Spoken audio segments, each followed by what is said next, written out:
ఆంధ్రప్రదేశ్ తూర్పు కాపు సంక్షేమ అభివృద్ధి కార్పొరేషన్ చైర్పర్సన్ గా పాలవలస ఎస్ఎస్వి పదవీ స్వీకారం చేశారు. గొల్లపూడిలోని బీసీ సంక్షేమ భవన్లో ఈ కార్యక్రమం జరిగింది. తూర్పు కాపు సంఘంలో తొలిసారిగా పదవి దక్కించుకున్న మహిళ తానేనని, ఈ పదవిని అదృష్టంగా భావించి సంక్షేమమే లక్ష్యంగా ముందుకు వెళ్తానని ఎస్ఎస్వి అన్నారు. ఇక తమ తల్లిదండ్రులు, కుటుంబ సభ్యులు కూడా గతంలో ఎన్నో పదవులు చేపట్టి ప్రజల పక్షాన నిలబడ్డారని గుర్తు చేసుకున్నారు. కార్పొరేషన్ చైర్పర్సన్ గా నేను అపాయింట్ అవ్వడం, ఛార్జ్ తీసుకోవడం ఈరోజు నా అదృష్టంగా భావిస్తున్నా. లీడర్ అనేటప్పటికీ అది ఒక టైటిల్గా కాకుండా ఒక బాధ్యతగా ముందుకు వెళ్ళాలి.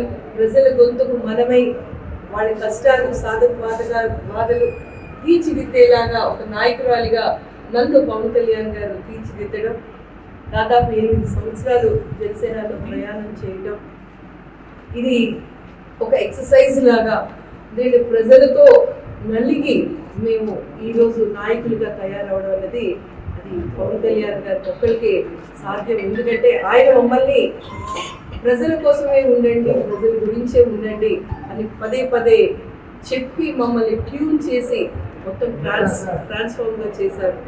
ఈరోజు నేను ఒక లాయర్గా, ఒక తల్లిగా, ఒక నాయకురాలిగా ఎన్డీఏ కూటమిలో ఒక భాగంగా గవర్నమెంట్ పొజిషన్ తీసుకోవడం నా అదృష్టంగా భావిస్తున్నా. అయితే ఈ ప్రత్యేకించి ఈ శాఖ గురించి తూర్పు కాపు కార్పొరేషన్ చైర్పర్సన్గా తొలి మహిళగా నేను అపాయింట్ అవ్వడం నా పూర్వజన్మ సుకృతంగా భావిస్తున్నా. మా తాతగారు మొదటి కాపు ఎమ్మెల్యేగా చేస్తున్నారు. నానమ్మ గారు కూడా ఎమ్మెల్యేగా తొలి మహిళగా ఆవిడ ఎమ్మెల్యేగా చేస్తున్నారు.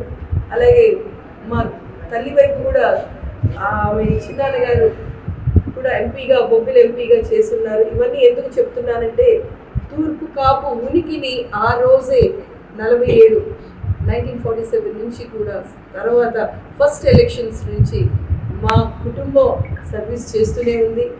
ఆ వారసత్వంగా జనసేనలో నేను తీర్థం పుచ్చుకొని ఒక జన సైనికురాలిగా, వీర మహిళగా, అలానే కార్పొరేషన్ చైర్పర్సన్గా 100 కాదు 200% న్యాయం చేస్తాను. ప్రజల గొంతుకై తప్పకుండా నేను ఎన్డీఏ కూటమిలో చంద్రబాబు గారికి, పవన్ కళ్యాణ్ గారికి ధన్యవాదాలు చెప్తూ ప్రజల కోసం